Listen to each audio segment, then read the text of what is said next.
یہ قرآن واعظ ہے، نصیحت ہے، دلوں کو نرم کرتا ہے، دلوں پر جو کرسٹ آ گیا ہے سخت اسے توڑتا ہے، اس میں حل چلاتا ہے۔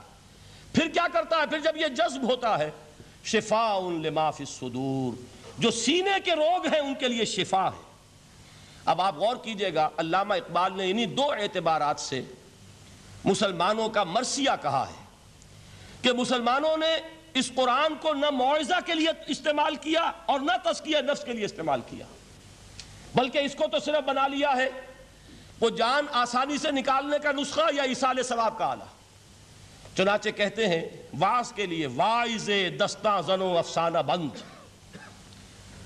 واعظ جو ہیں ہمارے داستانیں کہتے ہیں، افسانے کہتے ہیں، قصے کہتے ہیں، لطیفے کہتے ہیں، معنی او پست و حرف او بلند، اس کے بیان میں معنی تو ہوتے ہیں بہت ہی گھٹیا نیچے کے پست، الفاظ کا شکو ہوتا ہے، الفاظ بہت اونچے ہوتے ہیں۔ از خطیب و دیلمی گفتارے او با ضعیف و شاذ و مرسل کارے او، سارا واعظ و نصیحت جو ہو رہا ہے وہ ضعیف حدیثوں کے ذریعے سے، ضعیف روایات بخاری کی ہو، مسلم کی ہو، ترمذی کی ہو، ابن ماجہ کی ہو۔ کہاں خطیب بغدادی اور دیلمی وہ کتابیں کہ جن کی کوئی سند نہیں ہے، وہاں کی روایات کے ذریعے سے لوگوں کو تذکیر کرنے کی کوشش کر رہے ہیں۔ با ضعیف و شاذ و مرسل کارے ہو، ضعیف روایات، شاذ روایات، مرسل روایات جن کا سلسلہ روایت محمد الرسول اللہ تک متصل نہیں ہے، اس کے ذریعے سے کر رہے ہیں، حالانکہ موعظہ، سب سے بڑا موعظہ یہ قرآن تھا۔ قرآن کہتا ہے خود فذکر بالقرآن من یخاف وعید، اے محمد صلی اللہ علیہ وسلم آپ اس قرآن کے ذریعے نصیحت کیجئے، یہ قرآن ہے جو دلوں کی سختی کو ختم کرے گا، گداز پیدا کرے گا۔ دوسری طرف علامہ اقبال کیا کہتے ہیں کہ جہاں تک ہمارے ہاں جو بھی تصوف کے معروف حلقے ہیں، صوفیاء حق کی بات نہیں کہہ رہا، وہاں قوالی ہو رہی ہوگی تو حال آ جائے گا۔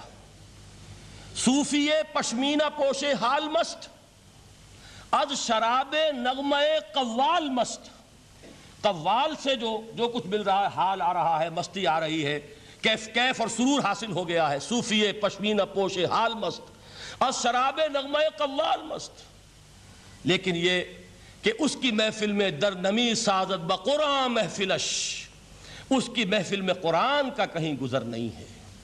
جبکہ محمد الرسول اللہ صلی اللہ علیہ وسلم کی بھی ایک محفل ہوتی تھی، محفل سماع۔ وہ محفل سماع کیا تھی؟ حضور صحابہ سے فرمائش کر کر کے قرآن سنتے تھے۔ حضرت عبداللہ ابن مسعود رضی اللہ تعالیٰ عنہ کی روایت موجود ہے کہ مجھے ایک مرتبہ حکم دیا حضور نے کہ قرآن سناؤ۔ میں نے عرض کیا حضور آپ کو سناؤں؟ آپ پر تو نازل ہوا ہے۔ تو حضور نے فرمایا نہیں، مجھے کسی اور سے سن کر کچھ اور لطف حاصل ہوتا ہے۔ اب امتثال امر میں حضرت عبداللہ ابن مسعود رضی اللہ تعالیٰ عنہ نے سورہ نساء پڑھنی شروع کی۔ 41ویں آیت پر پہنچے، چشم تصور سے دیکھیے کہ حضور بھی تشریف فرما ہے، صحابہ کرام کی محفل ہے، اور صحابہ کیسے بیٹھا کرتے تھے ادب کے ساتھ۔ ایک روایت میں الفاظ آئے ایسے بیٹھتے تھے ساکت و صامت ہو کر، بالکل خاموش، سکون، ساکن اور ساکت اور صامت، کہ جیسے ان کے سروں پر پرندے بیٹھے ہیں کہ ذرا جنبش کریں گے تو پرندہ اڑ جائے گا، اس ادب کے ساتھ۔ تو وہ محفل جو ہے حضور صلی اللہ علیہ وسلم کی، اور ایک صحابی حضرت عبداللہ ابن مسعود گردن نیچی کیے ہوئے ہیں اور قرآن پڑھتے چلے جا رہے ہیں۔